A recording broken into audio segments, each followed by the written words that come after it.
Hello, welcome to Browning Guns, and today we're going to be talking about the B25 range from Browning. The B25 range isn't that well known compared to your more the Japanese made Brownings. So these are the fully handmade, hand-built guns made by FN Herstal in Belgium. I think they've been made from the early 20s all the way up till they're still made to present day.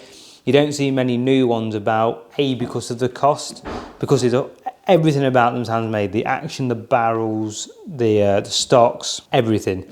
So, I mean, a standard B25 now is running about £20,000, and it isn't as high a grade as these. So there isn't the market for them, certainly in the UK, as much anymore. These really hit their peak sort of around the 70s and 80s, which these examples are from. This is a 1976 gun, this is an 86 gun. So this is an E1 side plate, a very high grade gun. I won't talk too much about the history of B25. It's so vast. You've got the custom shop, you've got B25 customs as well. You couldn't fit it all in a video. But this one is a genuine E1 side plate trap model. Very few E1s made, very few genuine side plates made, mainly down to the cost. These guns now, if you were to have something like this made now today, you'd be looking over £60,000. So, and also a 2 to 3 year wait time, so there isn't that demand or market for them. Also, the production, the reason for the wait time is because they are booked up for 2 to 3 years making guns, so isn't really the market for it. This one being a D3 specification, has a D grade wood, so a lot higher grade wood. So in your grade, you had your A grade, your B grade, your C grade, your D grades, then you had your, so like what these are, so you had your E1, you had your L1, they had the F1, them last three are all side plated. The D grades were the highest grades up to the point where you got into the side plate. So this being a D3 is pretty much up there. You had your D4s, D5s, and I believe you had D6s. But after that, then you're into your side plated stuff. These are all side plated as well. They're not side locks, they're side plated. So mechanically, between these two guns is no difference at all, just aesthetics. The ribs are slightly different on these. I will show it closer in a minute. This D3 comes with a Broadway style trap rib.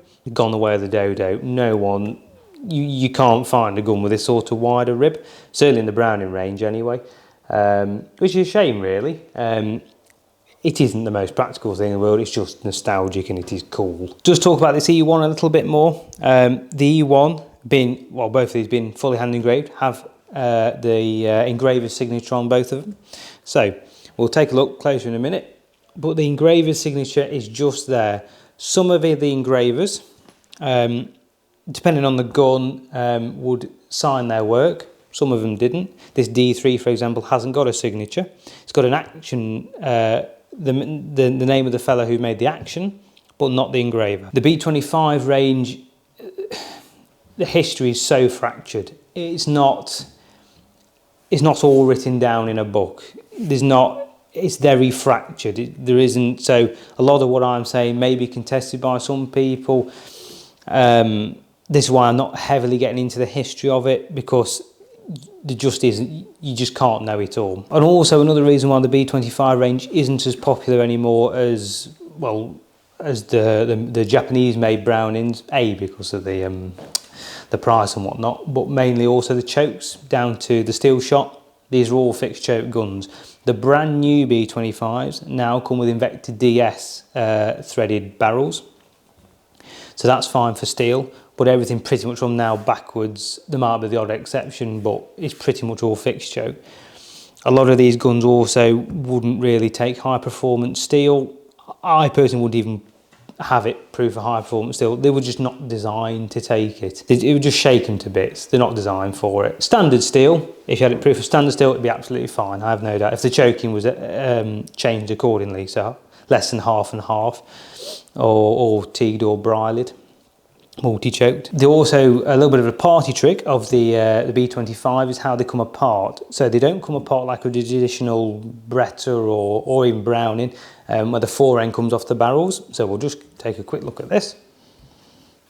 So, comes up.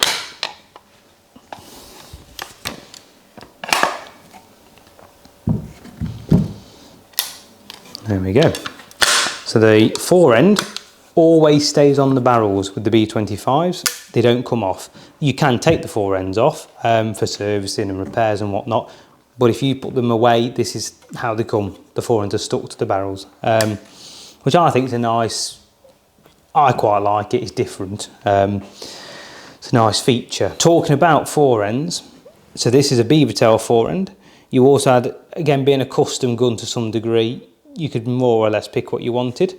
Different styles, certainly. I haven't got one here today, but they also did a something called a three-piece forend. The three-piece forend, won't get too in-depth into it, because you also have something called a dummy three-piece forend as well. So a dummy three-piece forend is looks identical to a three-piece, so it'd have the little screws, and it will come off in the three pieces. But with the dummy one, it didn't. The idea with the three-piece one, it was to show the grade. So it's another intricate part, it's another more time and effort it was put into it. It was an option. So even on this E1, which is classed as a very high grade Browning, B25, doesn't have a three-piece.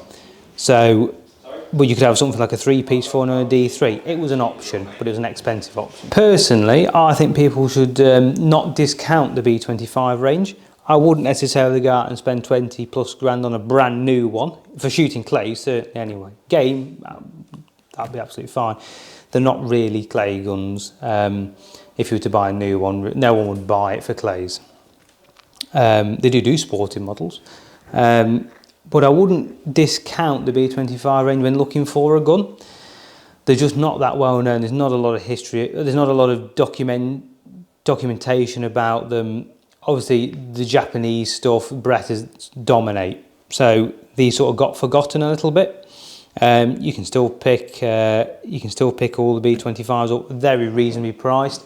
A lot of it's down to the fact they're steel shot proof. But they can be standard proof, not a problem, as long as the choking will take it. You can pick an A1 grade up, which is a base. They don't make the A1 anymore, but the A1 grade was like just a black action. Mechanically, no different to this. It was just less embellished. Just a black plain action. You can pick them up for sub £1,000 in 30-inch. Even you get a really nice one for less than £2 grand. But for a fully hand-built gun, that's not a lot of money really. But just because these aren't sort of the new thing on the block, as it were, and not that they are a gun still to look at, in my opinion. I think they're an incredibly nice gun. They're not as they haven't got all the weight systems and all that sort of stuff as your modern clay bashing guns have got. They are a little bit more delicate as well. They're not a gun you want to start sticking, on big simulated game days, because they're just not really designed for it. But for the money, absolutely brilliant little gun. These guns also don't come with 3-inch chambers. All these guns, sort of the B25s, are all 2 3/4. So they were, again, not designed for putting those big heavy steel cartridges through, because they weren't made for it. So that is also something to keep in mind if you were thinking about buying one. You can't put 3-inch cartridges in these. Being 2 3/4, these particular two models are. I've only briefly touched on the B25s. There's a lot more in-depth videos and documentation on the internet regarding these guns. That's just a quick brief touch on the B25 range. This isn't a particularly comprehensive video. It's just give it a bit more information out there, just to say that we've got them. If you have any questions at all regarding B25s or any gun or any Browning or Beretta, just give us a call. Drop a comment down below, send us an email, happy to help. It's just trying to put the name out there. The B25s are there. Don't discount them. They are still a usable gun in the modern era. But yeah, like, comment, subscribe. Let me know if you have any questions, and thanks for watching.